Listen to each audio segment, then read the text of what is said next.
Hello, আমি মৈত্রী। তোমাদের সকলকে আমার চ্যানেলে স্বাগত। আশা করছি তোমাদের ব্লগটি ভালো লাগবে।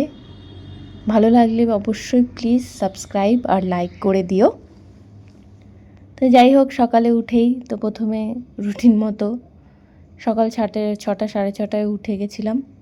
তো উঠেই প্রথমে একটু মুখ টুক ধুয়ে ফ্রেশ হয়ে নিয়ে তারপরে রান্নার জন্য আয়োজন করতে লাগলাম।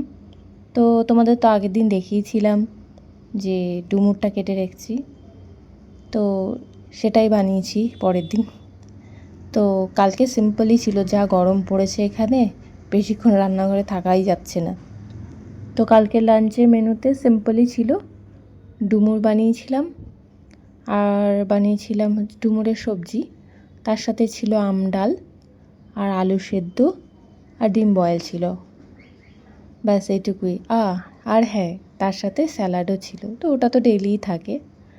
তো ব্যাস, হাজব্যান্ডকে লাঞ্চ প্যাক করে দিয়ে আমি এদিকে ততক্ষণ ও টিফিন করছিল। তো টিফিনে বেশি কিছু বানাইনি, তো কালকে টিফিন সিম্পলই রেখেছিলাম, ছিল দই চিড়া। তো ও টিফিন করতে করতে আমি ততক্ষণে স্নানটা করে নিলাম। তো তারপরে ও বেরিয়ে গেল। তারপরে যা একা একা মেয়ের সাথে কাটানো, মেয়েকে স্নান করানো, খাওয়ানো, ঘুম পাড়ানো, ওর সাথে খেলা। ওর সাথে জানো তো, কথা না বললেই ও সবসময় ডাকতে থাকে। তো তোমরা আমার মতো কে কে একা একা থাকো মেয়েকে নিয়ে, প্লিজ বলো, আমাকে জানিও। তো তারপরে আর কি, সন্ধ্যাবেলা তারপরে হাজব্যান্ড চলে আসলো। তো তারপরে রাতের জন্য আমি এই তড়কা ডাল ভিজিয়ে রেখেছিলাম।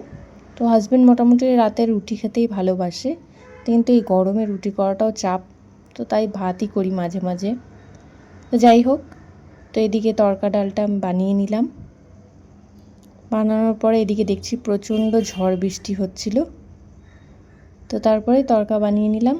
এদিকে এটুকুই, রাতের ডিনার আমাদের কমপ্লিট হয়ে গেল। ব্যাস এটুকুই। তোমরা ভালো থেকো, সুস্থ থেকো, টাটা।